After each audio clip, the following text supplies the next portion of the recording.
अस्सलाम वालेकुम।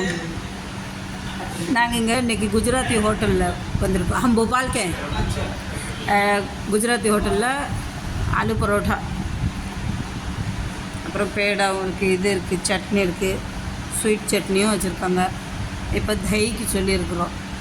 செம்மையாக இருக்கும் இது. ये गुजरात का फेवरेट फूड है। ढोकला नहीं, हमारे साथ भी ढोकला तो हम लोग घर में बनाते हैं। எப்படி இருக்கு? சூப்பராக இருக்கா? ढोकलाவும் आलू परोठा दही दो दही வந்துருச்சு. தயிர் வாங்க, செம்ம டேஸ்ட்டாக இருக்கும் ஆலு பரோட்டா. இந்த தம்பி மகன் சாப்பிட்டுட்டு இருக்கா. வரீங்களா? சாப்பிட்லாம். பிஸ்மில்லா. வாங்க. ஒருத்தி சவுண்டே இல்லாமல் வாய்க்குள்ளே போய்கிட்டு இருக்குது. எப்படி இருக்குன்னு கேட்டால் சூப்பராக இருக்குது. சூப்பராக இருக்கும். வாங்க.